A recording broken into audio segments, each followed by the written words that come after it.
Hey, what's up guys? Crimson Desert has been getting a lot of attention this week, and not just because of the game itself, but because of the wave of fixes and the official list of the known issues that is still active right now. The official notice lays out a bunch of problems the team is still tracking across PC, Mac, PlayStation, and handheld hardware. What makes this week especially interesting is that Pearl Abyss released 3 official updates in a very short span of time. The main patch, then a hotfix later that same day, and another hotfix after that. The latest update fixed things like minimum font size changes applying immediately, a new game difficulty issue, guide UI problems, and some awkward shop UI placement. While the earlier hotfix handled issues like the mount naming control on controller, quick slot mount visibility, console preset display, and a pet gathering bug. But even after those updates, some problems are still hanging around, and that is the part players are talking about the most.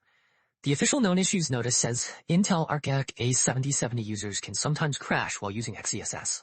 Intel Arc A series cards can show display problems when Intel XeS 3.0 or Intel XeS frame generation is enabled, and NVIDIA GTX 1060 users can run into a white screen when FSR upscaling and frame generation are turned on. It also mentions that under specific conditions, the player character's state can change in an abnormal way, which is the kind of bug that can throw off gameplay in a way nobody wants. There is also a ROG Xbox Ally X issue that sounds especially frustrating because the game is not launching properly on the latest driver version. The notice says Microsoft and AMD are looking into it, and the current workaround is to install the previous driver version from a SUSE until the problem is resolved. That kind of temporary fix is useful, but it is also a reminder that some players are still stuck waiting for a proper solution. And that is not all. The list also includes quest progress problems, like the next objective not always tracking automatically, Grey main faction quests not progressing properly while playing as Damian or Umka, and the deferred advance quest having a Black Star health recovery problem if the ultimate weapon fight is retried or abandoned at the wrong time. There is even a bug where a pet that was last unsummoned does not appear at Grey main camp, which sounds like a tiny detail until you are the one dealing with it and wondering where your companion went. Some of the gameplay bugs are more unusual, but they still matter. The notice says a character can get stuck to a tree after taking damage while holding one. The evasion control option can behave strangely if it is set to hold, and Damian can lose access to her shield skills after dying right after using shield toss, though saving and reloading is listed as a workaround.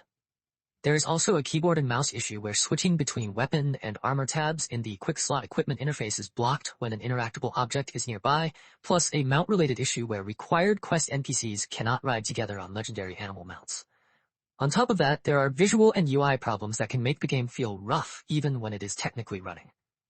The notice mentions FSR4 rain and blur issues in rainy environments, a Mac colorblind filter problem where the UI does not reflect the setting properly, a PlayStation virtual keyboard freeze if characters are entered too quickly when naming a pet or horse, a mismatch between the chapter name shown in save menus and the chapter actually in progress, and a housing mode placement bug when the game is running at a lower resolution than the monitor.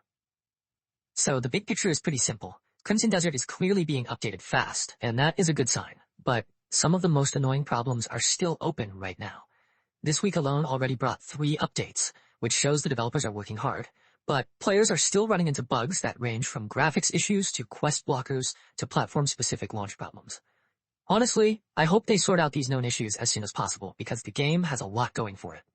And smoother stability would make a huge difference for everyone trying to enjoy it.